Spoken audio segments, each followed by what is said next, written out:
Nous allons retourner une quatrième fois en chapitre 11 de l'Épître aux Hébreux. Il y en aura une cinquième, ce sera pour le mois de septembre. On va retourner un peu dans les psaumes pendant l'été. C'est quelque chose que j'ai tenté l'année dernière et que j'ai trouvé très enrichissant. Ça l'a été pour moi, j'espère pour vous aussi. Et nous allons continuer cela cet été-ci. Mais aujourd'hui, Hébreux, chapitre 11. Cette fois-ci, chaque fois on regardait 3, 4 personnages. Cette fois-ci, on va regarder qu'un seul. Moïse. Avant que je lise le passage, je vous invite à garder quelque chose en tête. Parce que le début, Hébreux 1, la foi, c'est l'assurance des choses qu'on espère, la démonstration des choses qu'on ne voit pas. Ça, c'est la définition de la foi dans ce chapitre. La foi, c'est d'avoir confiance que Dieu va tenir ses promesses, même quand on ne le voit pas. Je vais lire le passage maintenant, et chaque fois qu'il y a le mot « foi » qui arrive, gardez en tête que c'est cette définition-là. C'est cette chose à laquelle il faut penser. Parce que la foi, on donne beaucoup de définitions à la foi aujourd'hui. Je ne dis pas qu'elles sont fausses, mais c'est à celle-ci qu'il faut penser en lisant Hébreux 11. Hébreux 11, 23 à 29. C'est par la foi que Moïse, à sa naissance, a été caché pendant 3 mois par ses parents. Ils avaient en effet vu que l'enfant était beau. Ils n'ont pas eu peur de l'ordre du roi. C'est par la foi que Moïse, devenu grand, a refusé d'être appelé fils de la fille du Pharaon. Il préférait être maltraité avec le peuple de Dieu plutôt que d'avoir momentanément la jouissance du péché. Il considérait l'humiliation attachée au Messie comme une richesse plus grande que les trésors d'Égypte, car il avait le regard fixé sur la récompense à venir.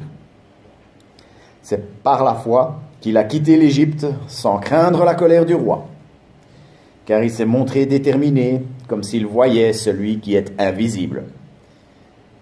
C'est par la foi qu'il a célébré la Pâque et versé du sang afin que le destructeur ne touche pas au premier-né des Israélites. C'est par la foi qu'ils ont traversé la mer Rouge comme un terrain sec, tandis que les Égyptiens ont été engloutis lorsqu'ils ont tenté de passer. Moïse a vécu par la foi. L'histoire de Moïse, on la connaît. Le fameux film Les 10 commandements, un film qui date de 1956. Ça date.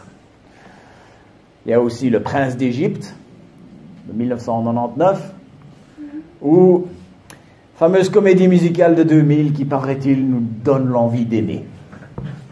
Je vous invite à oublier tout ça, parce que c'est intéressant de voir ce que la Bible dit par rapport à un personnage.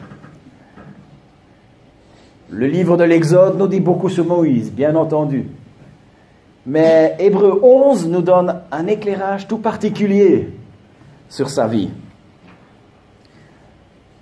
Je vous ai parlé des patriarches.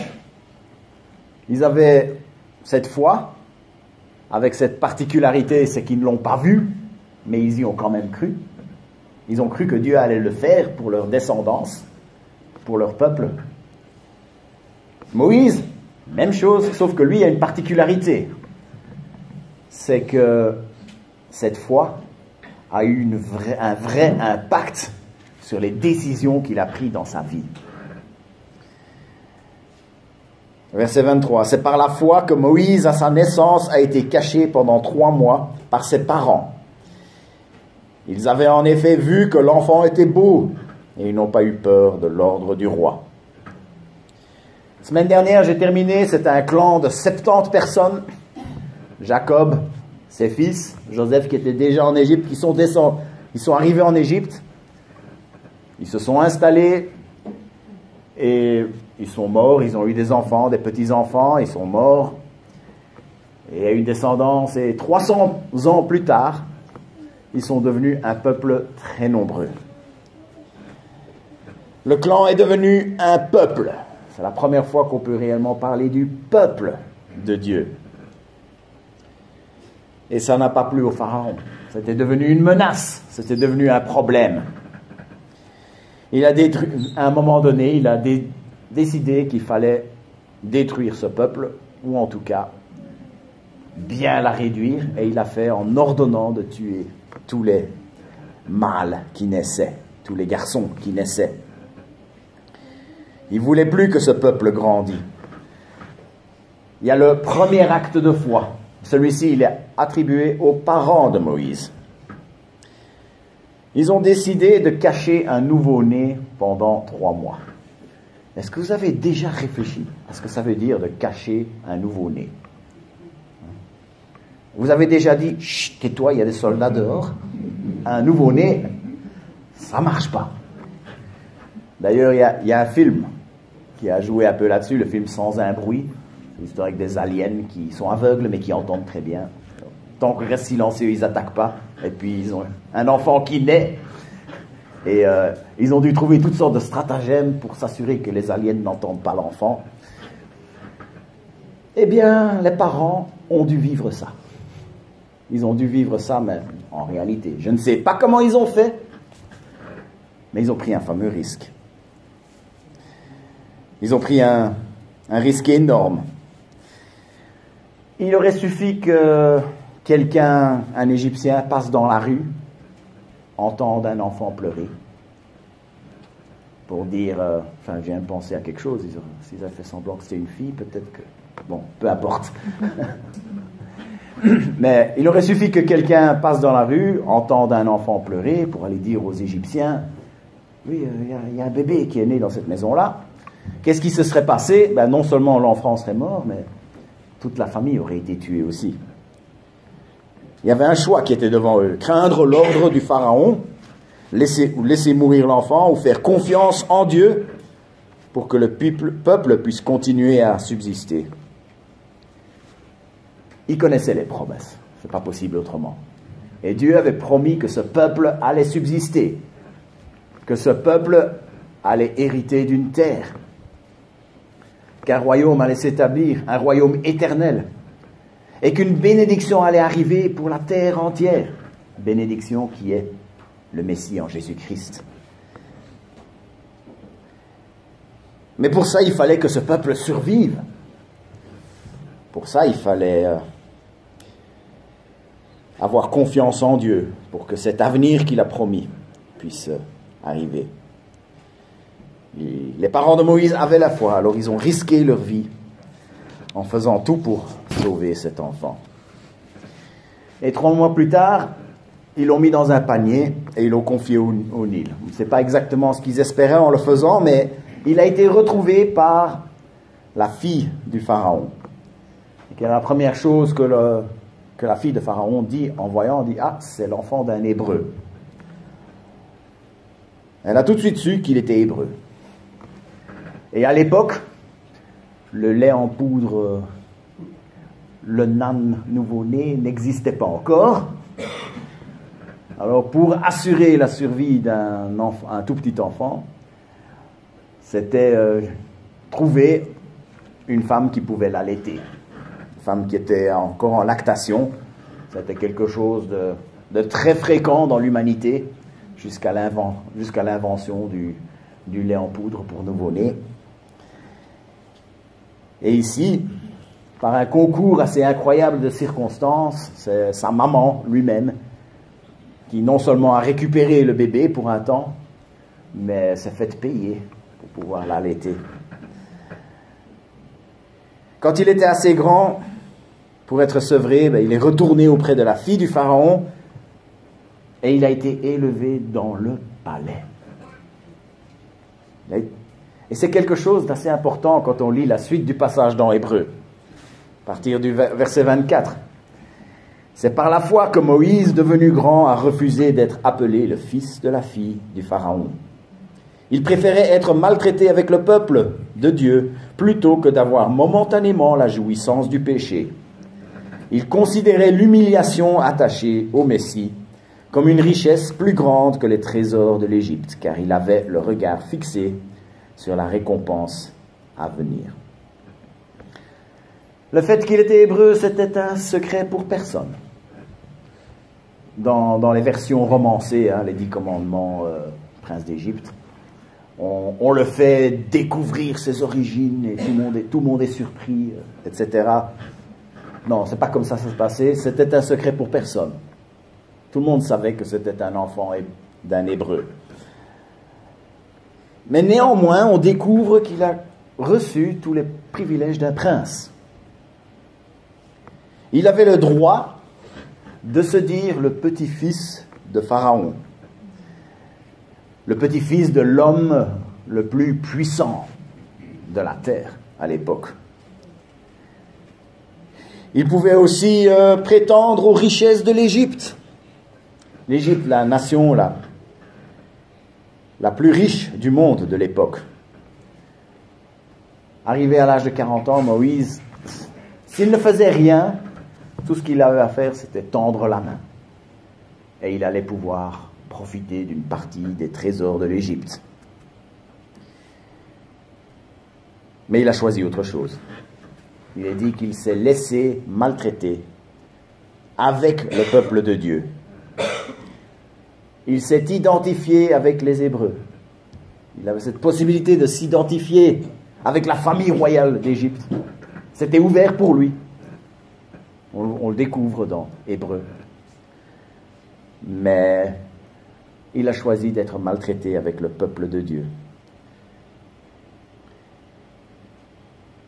Il s'était identifié avec les Hébreux, un peuple qui se faisait traiter avec le dédain le plus absolu. Statut d'esclave dans quasi toutes les sociétés, et dans certaines sociétés est même pire que le statut d'un animal, mais comparable en tout cas.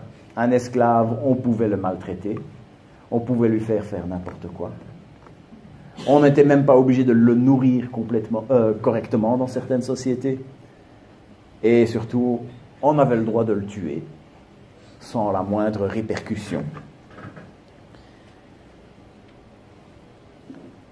C'était l'humiliation. Et Moïse, il n'était pas obligé de subir cette humiliation. Mais c'est un chemin qu'il a choisi. On dit qu'il a choisi l'humiliation attachée au Messie. Qu'est-ce que ça peut bien vouloir dire, ça? Moïse qui subit l'humiliation attachée au Messie. La meilleure manière de l'exprimer, c'est de faire appel à une notion qu'on trouve dans la Bible qui s'appelle la préfiguration.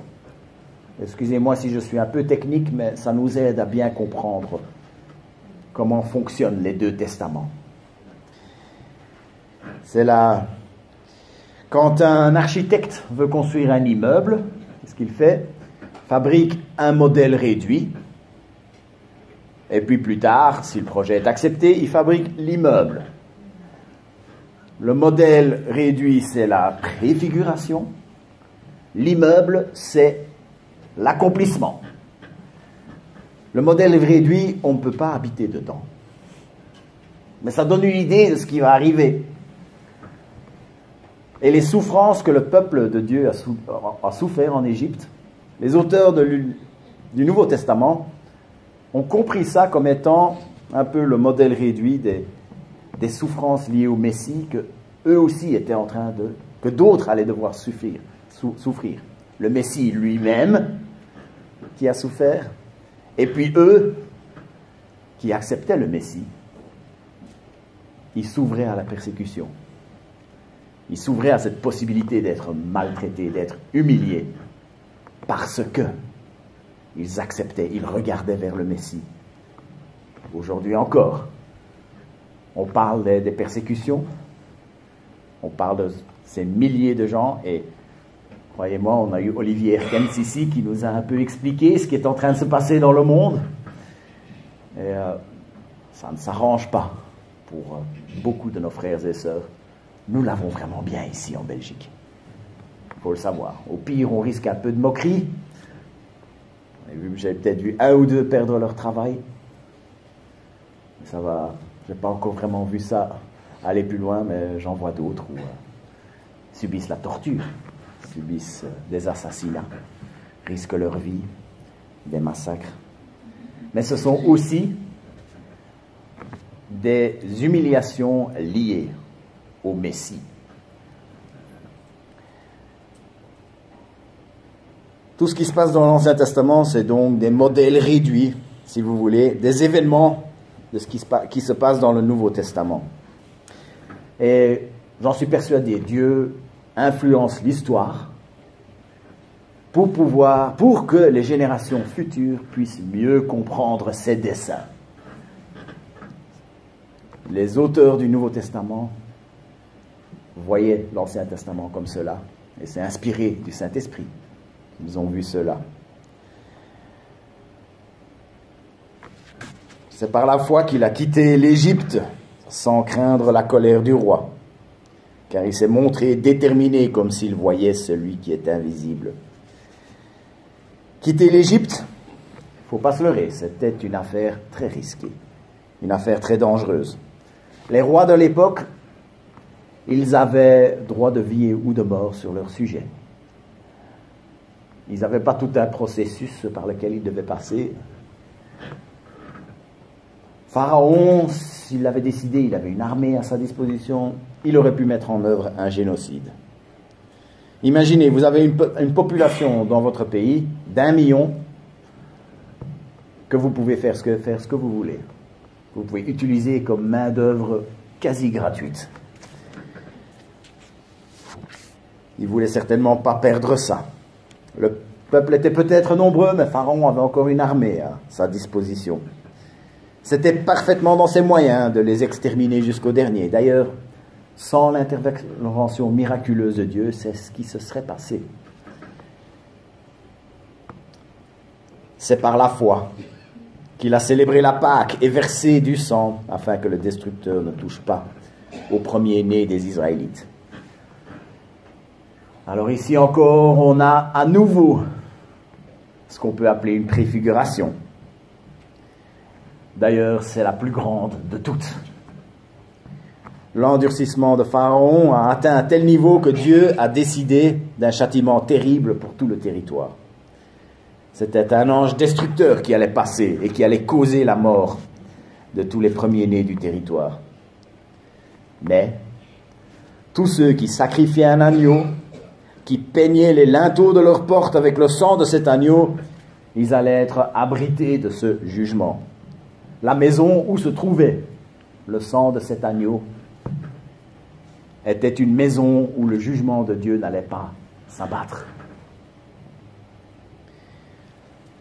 Et vous savez, cette coutume de manger, de sacrifier l'agneau pascal, ce peuple a continué de le faire pendant, je pense, à peu près 1500 ans après, quand Jésus est arrivé.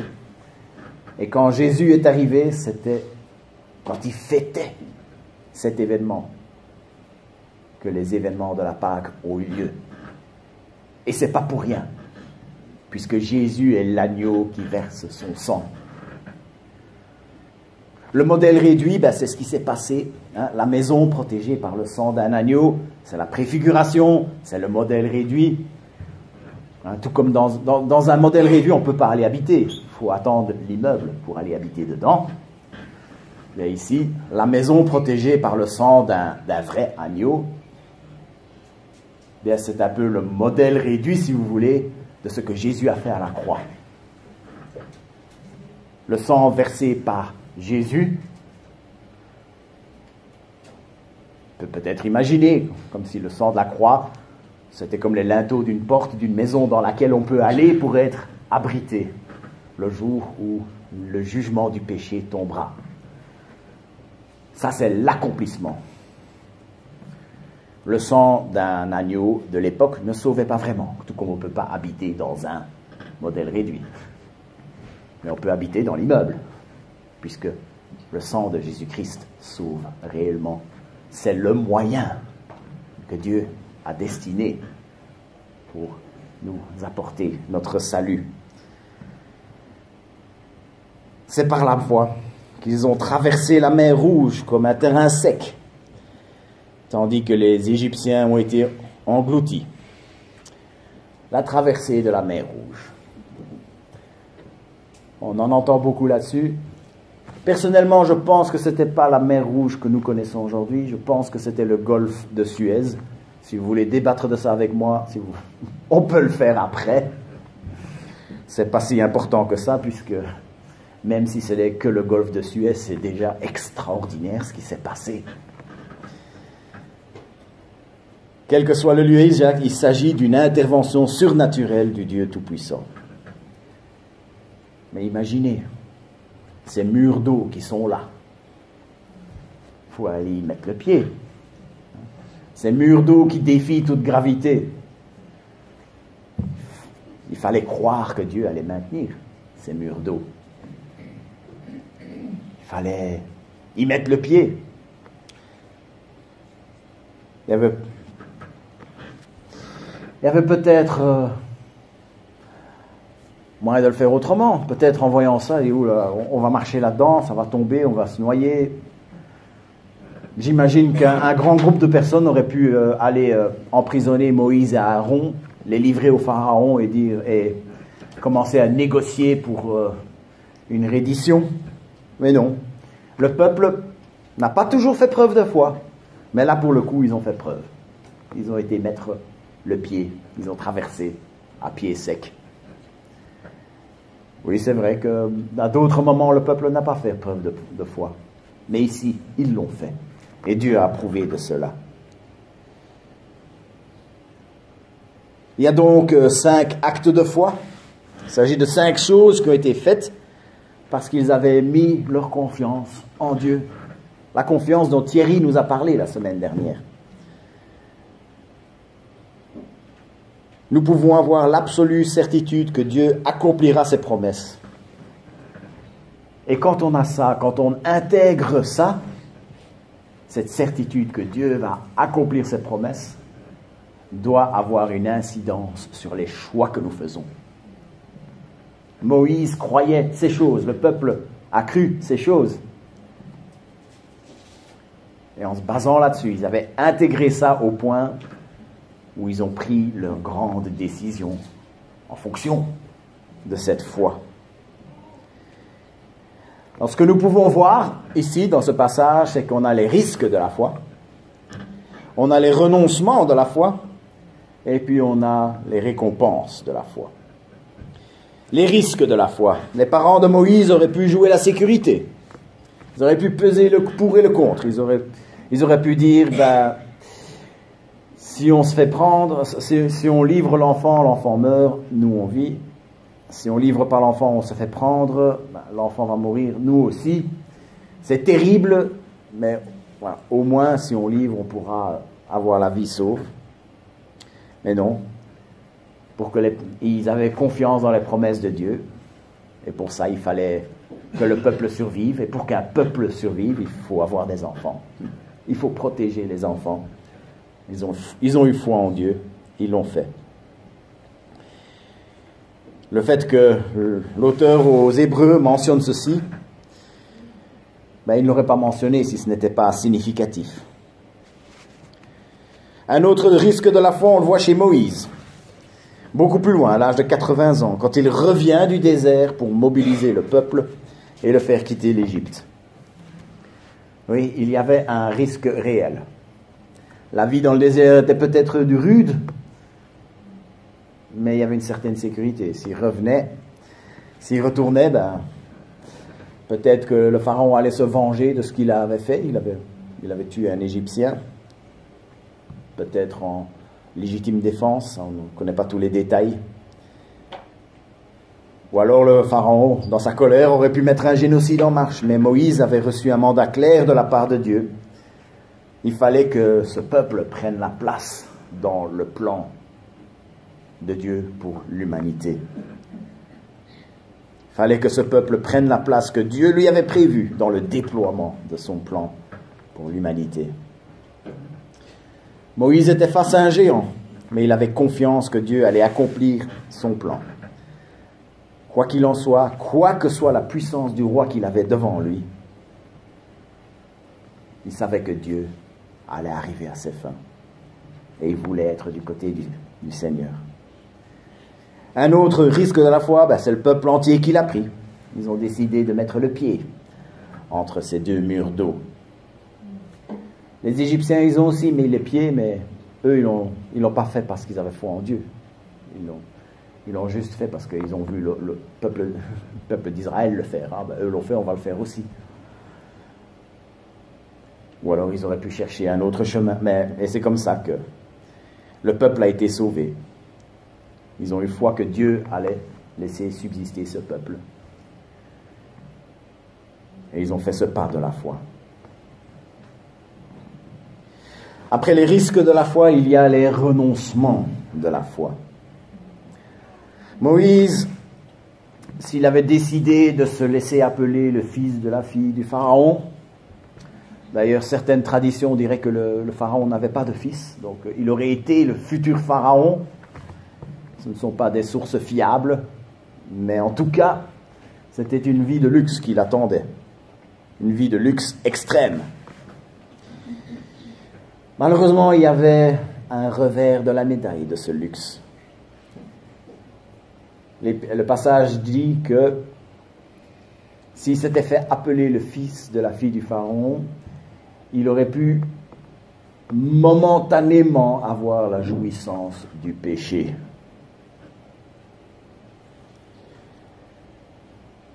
Le revers, pour pouvoir vivre cette vie dans la famille royale égyptienne à l'époque, il allait devoir vivre dans le péché.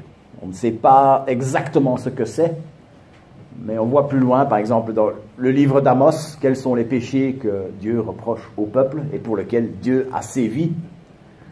L'idolâtrie, l'immoralité sexuelle, la corruption et l'oppression du pauvre.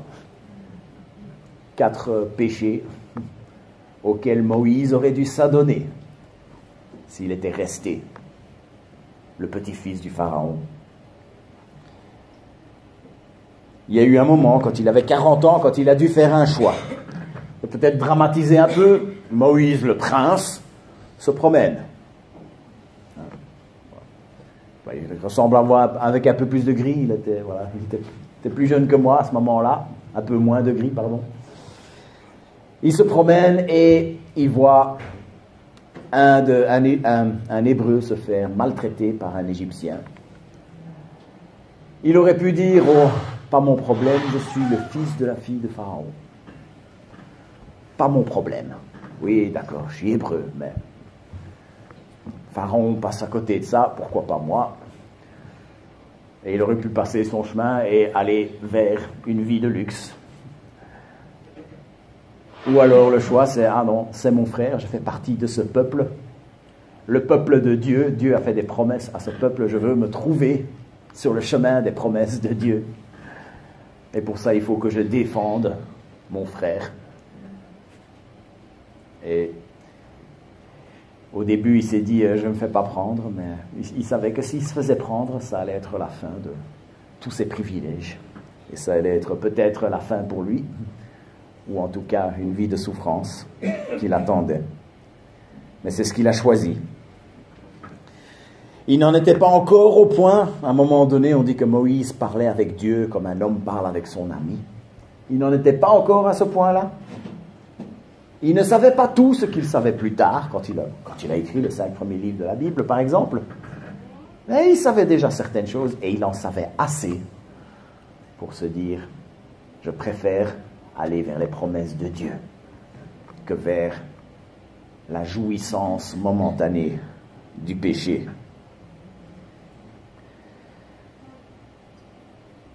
Après les risques de la foi, après les renoncements de la foi, regardons maintenant la récompense de la foi. Moïse avait le regard fixé sur la récompense à venir. Il connaissait les promesses qui avaient été faites à ses ancêtres, Abraham, Isaac, Jacob. Il savait que Dieu avait quelque chose de mis à part pour ce peuple et que c'était quelque chose qui en valait la peine. Et il ne savait pas tout à fait ce que c'était.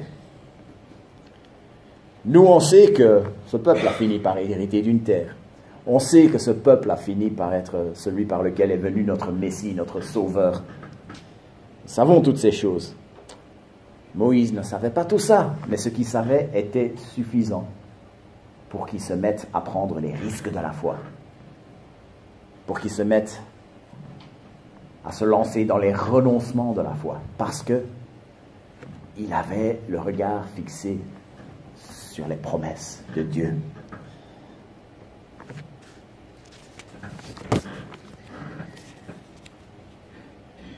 Beaucoup des grands actes de la foi que Moïse a fait, c'était avant de rencontrer Dieu, de lui parler comme un ami, mais il en savait suffisant pour qu'il fasse preuve d'une détermination, une détermination qui a bouleversé l'histoire.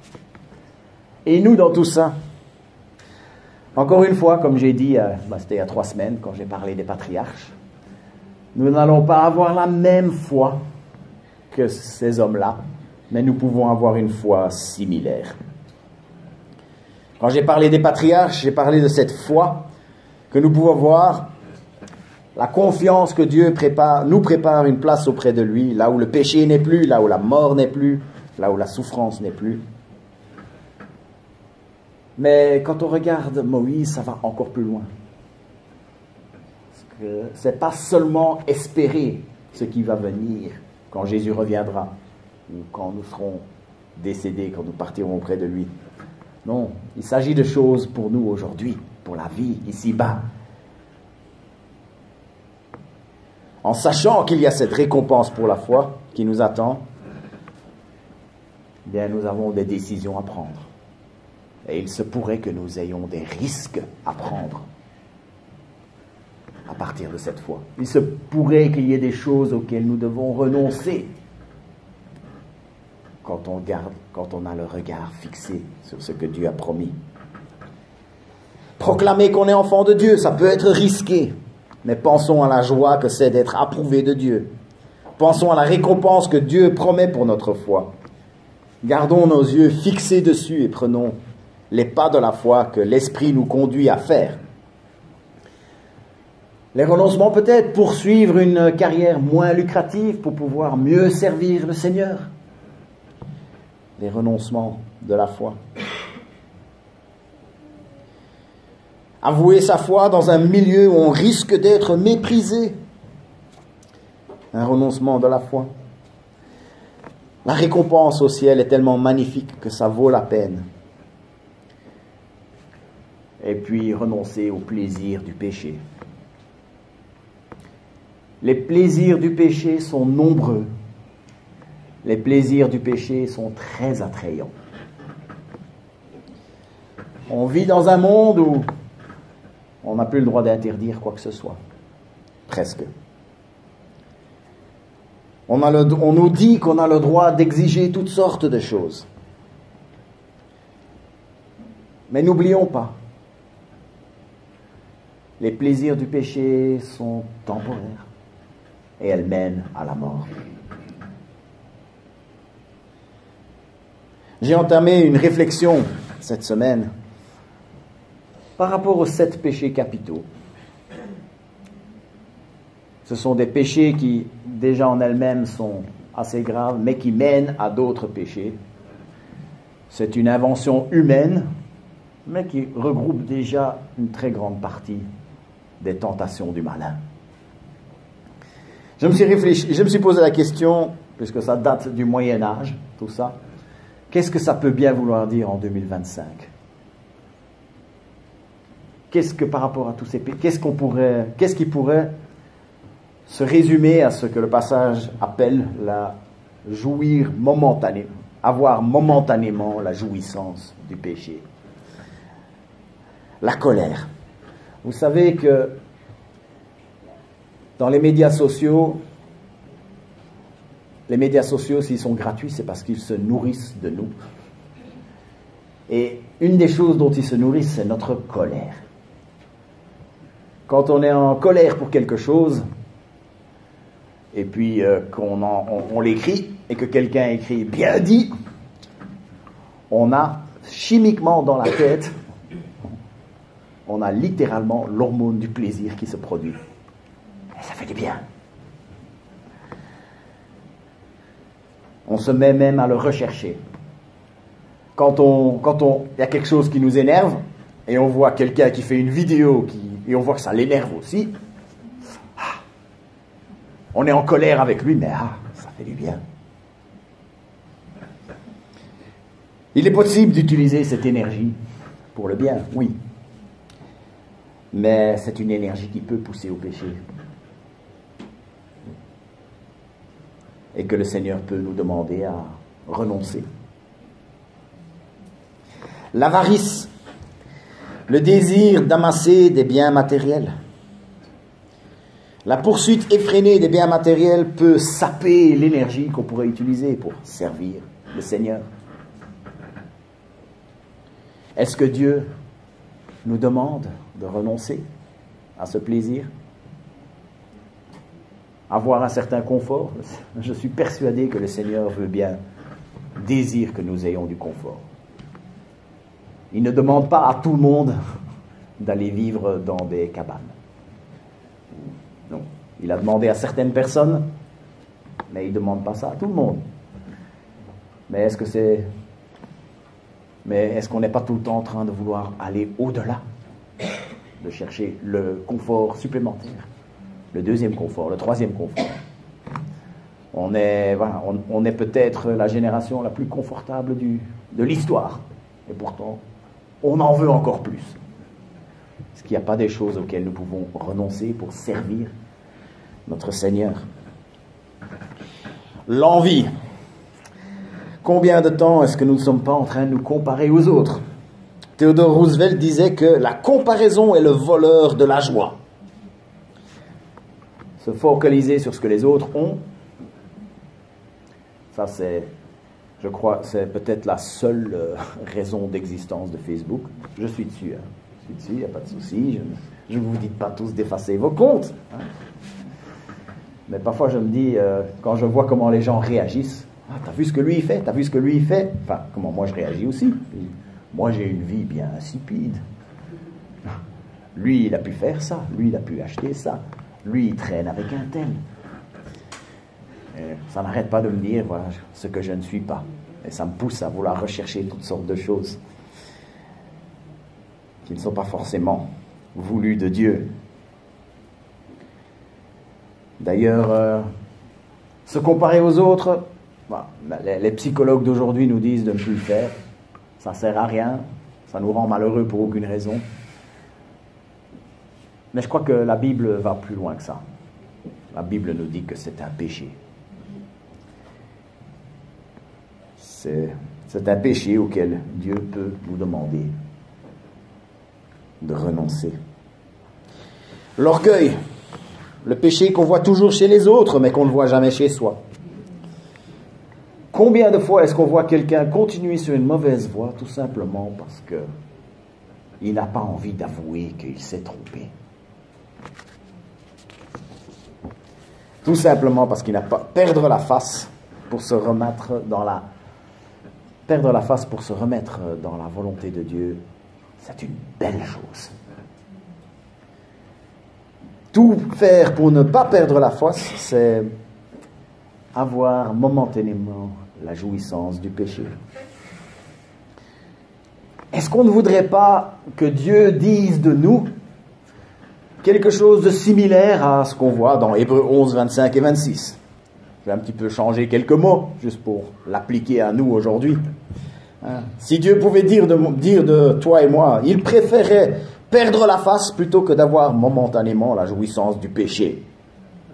Il considérait cette humiliation comme une richesse plus grande que tous les luxes de la fortune aujourd'hui. Car il avait les yeux fixés sur la récompense à venir. La gloutonnerie, John MacArthur appelait ça le péché le plus socialement acceptable de la société. Moi, je crois que la gloutonnerie, on doit le comprendre légèrement différemment aujourd'hui. Parce que, à l'époque, les dangers de l'obésité, les gens ne le connaissaient pas. Aujourd'hui, c'est quelque chose de connu. Et grâce à ça, la culture a fait un virage à 180 degrés. parce que nous sommes venus à un culte de la minceur. D'un côté, on a l'obsession pour ressembler aux influenceurs, influenceuses. Et de l'autre côté, on a le manque de discipline qui pousserait à se laisser aller. Je crois qu'un extrême, tout comme l'autre, ce sont deux manières de jouir momentanément des plaisirs du péché. Mais avoir les yeux fixés sur la récompense, ce sera de tomber sur un équilibre quelque part au milieu, entre ces deux extrêmes. La paresse. La paresse peut... quelqu'un de paresseux peut perdre son travail. Quelqu'un de paresseux peut rater ses études. Mais qu'est-ce qu'il en est par rapport à sa foi? Gaspiller beaucoup de temps dans des choses vaines, c'est une forme de paresse. Passer beaucoup trop de temps, passer tellement de temps sur des jeux vidéo, sur des séries télévisées, sur des médias sociaux, passer tellement de temps là-dessus que on ne prend pas au sérieux notre relation avec notre Sauveur. Par simple flemme, arrêter de se nourrir de la parole de Dieu. Par simple flemme, abandonner la communion fraternelle. Ne pas venir au culte ou simplement arriver en retard. Si on perd le contrôle de toutes ces choses, c'est qu'on est en train de se contenter de la jouissance momentanée du péché. Il vaudrait bien mieux avoir les yeux fixés sur la récompense à venir. Le dernier, la luxure. Le plus grand mensonge du diable aujourd'hui, c'est que le seul bonheur possible, c'est d'être satisfait sexuellement. Et si pour être satisfait, il faut que tu fasses toutes sortes de choses que Dieu désapprouve, c'est Dieu qu'il faut rejeter. Parce que j'hésite à raconter, je vais la raconter, tant pis. Un jour, j'avais un collègue qui est venu me demander, il voulait que je raconte ce que je faisais. Il voulait que je raconte ma vie au lit. J'étais pas encore marié. Et j'étais pas marié, j'avais pas encore de petite amie, mais je disais non, je me garde pour mon épouse. Voilà, je n'ai pas encore eu d'expérience. Je me garde pour mon épouse, je lui ai dit. Et il dit, mais pourquoi tu fais ça? Je dis, écoute, je suis chrétien. Dans ma religion, on croit fermement en cela. Et ce qu'il m'a dit, c'est la religion qu'il faut changer alors. Je crois que c'est typique du mensonge du diable à ce moment-là. C'est que c'est pas possible. Il ne pouvait pas concevoir que je pouvais être quelqu'un d'heureux à l'époque. Il ne pouvait tout simplement pas le concevoir. Parce que l'ennemi lui avait menti en lui disant le seul bonheur possible, c'est être satisfait sexuellement. Et peu importe ce qu'il te faut pour cela. Le mot morale judéo-chrétienne,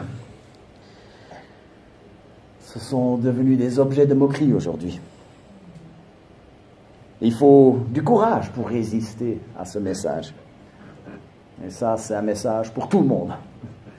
Autant les gens mariés que les gens non mariés.